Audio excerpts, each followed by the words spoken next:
So in today's video I want to talk about this 2-in-1 circular polarizer and defilter. Is it still worth the $100? Or is it better to keep that money in your pockets? Today's video started off a little bit difficult because I had to hike some dangerous paths to get where I wanted to photograph the best compositions ever. But from that moment that I found the first composition, I got my creativity flowing. I started to find more and more compositions to photograph. The compositions gets only better and better. And let's see what this filter can do.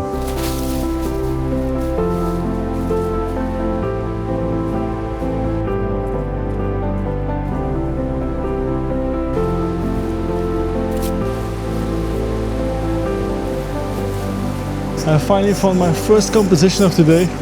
After an hour of walking, it was about time that I found something because it's harder than I expected here, and it's also super beautiful here. I have a piece of rock that's coming out of the land, that's coming into this riverbed, and then the river it's leading our eye into the back of this composition.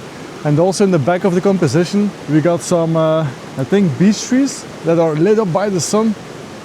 And with all the foliage on the ground, the brown leaves, it catches our eye into the back of this composition. I went for a 10-second exposure to make it super silky. Sometimes I like it when it's like 1 second, 2 seconds when you see the movement in the water. But now, for my first shot, I was like, nope, I'm gonna go for a very long shutter speed to make everything super silky. I really needed this first composition to get the creativity flowing, because I was searching for so long. After an hour I was getting scared that I wouldn't find any picture for this video today. And we're gonna talk a lot more about this filter in this video. But now for the first shot, I've put the stops all the way down to make the filter totally dark. I think it's like 5 stops below.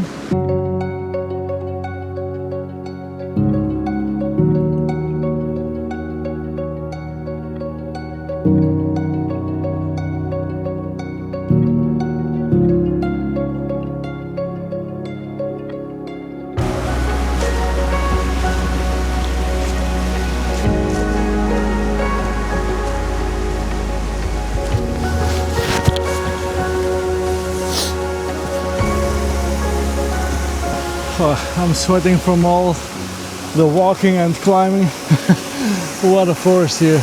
And I hope the noise from the cascade isn't too bothering. When the last time that I made a video with cascades, the noise was very muddy because the noise cancellation was on. The sound was so artificial, it was a very strange noise. So I found the first composition here in the forest.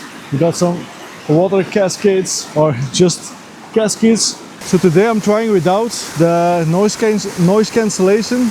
So you guys are wondering if this filter is worth the $100, how you say it, 100 euros, $100. And to give you guys a reason if it's worth the $100, we need to go over some details of this filter.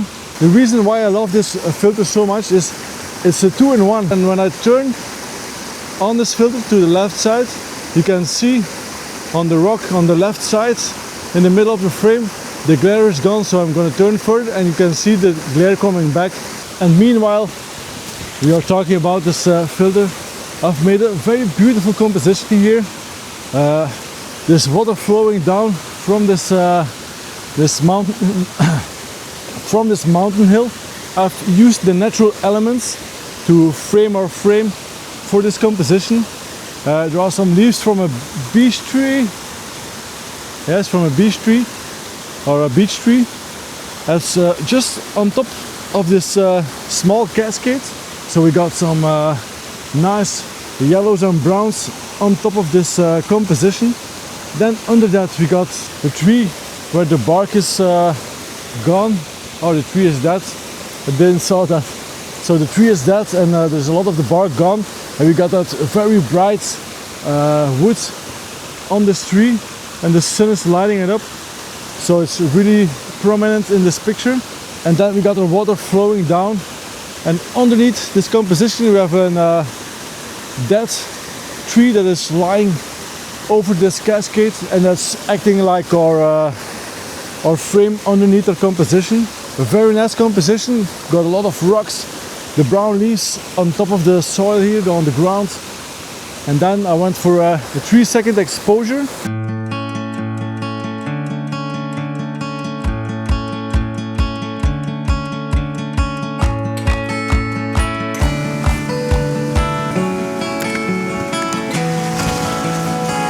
Click the like button on this video and maybe subscribe if you like this video. It will help growing this channel to something beautiful that we can all be a part of, so we can enjoy these adventures together more. So I've just made our next composition.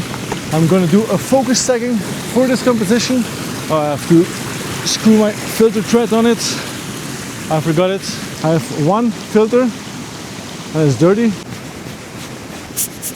I got one filter from Haida for all my lenses. This is the size of my Tokina 11 to 60 millimeters. Because it's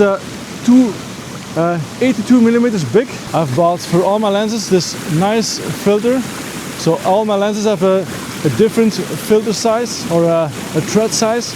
And I can screw this filter onto this thread, so I can make this filter fit all my lenses. So you only have to buy one filter or different kind of filters, but only you have to buy one of each, and then you can use all the same filters on all your lenses. And also the next reason why I love this filter is because you have this knob that you can turn so easily, and you really feel like you have some grip on it, that you know I'm turning this filter. Because if it would be a turning filter like you do with the polarization, it would be a little bit strange to turn your polarization and turn another part of this filter to make it darker or lighter. So I really love this knob. So if you like are focusing and looking to the camera, you can just feel onto your filter and you can feel the knob and you can adjust it like you want without any effort. It's so easy. So what I'm doing right now is I'm focusing on different points in this composition, and afterwards in Photoshop I'm gonna blend all those focus points onto each other. The reason why I'm doing this focus stack is because in front of me I got a boulder with some leaves on it that are fallen from the trees, and I want to have that into a composition. I'm shooting with the Sigma 18 to 35 and I'm shooting at 18 millimeters, but I didn't choose for my Tokina 11 to 60 millimeters because I don't want to capture everything. I just want to capture this part of this cascade, and with the rock in front of me, the only thing that's bothering me, there is a stick a little bit further into this cascade, and that's just in front of a very nice cascade, but the stick, it's like it's holding another stick where the leaves are piled up, and we have smaller cascades through the leaves, so I want to keep that. So I'm afraid if I take away that stick, the smaller cascades will disappear also. With all the, I really love the fall with all the colors, it's so special.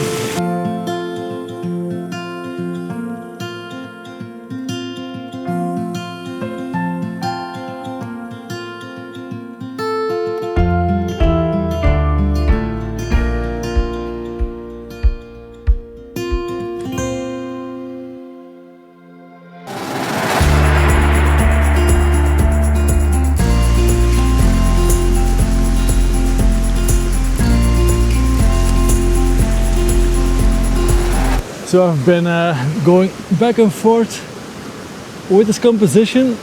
I'm photographing it now with the 50 millimeters.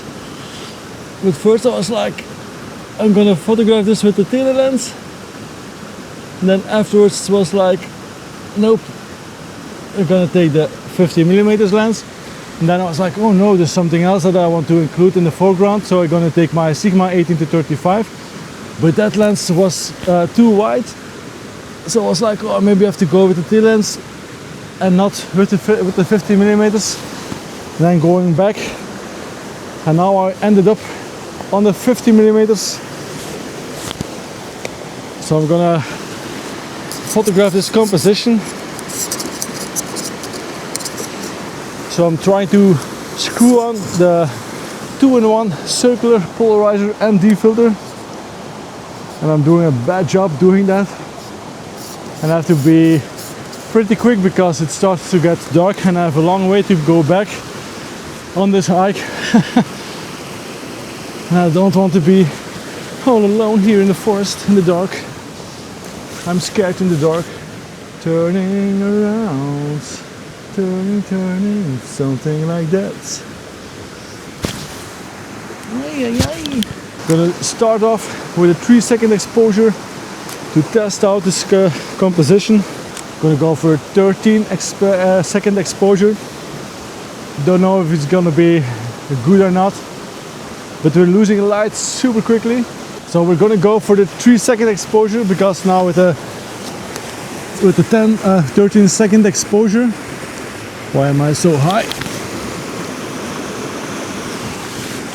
So with the 13-second exposure, because it's getting too dark now, the colors in this picture were suddenly blue.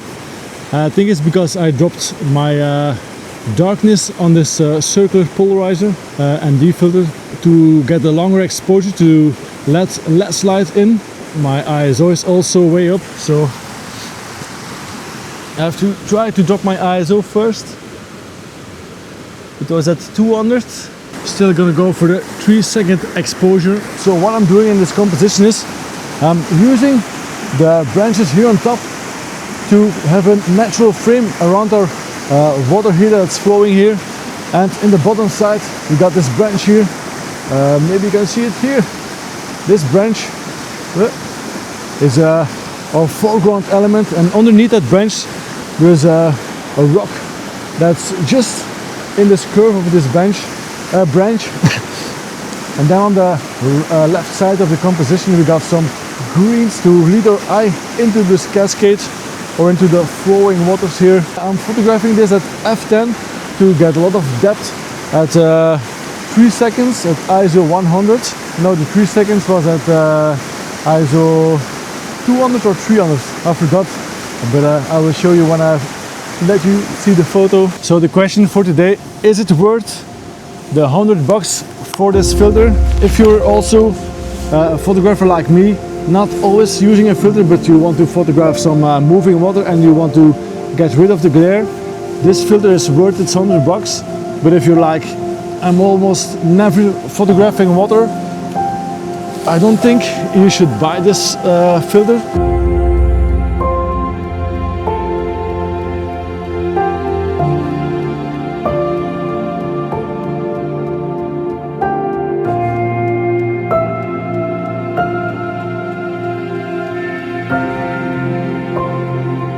So thank you for watching, and I will see you in the next one. Bye bye.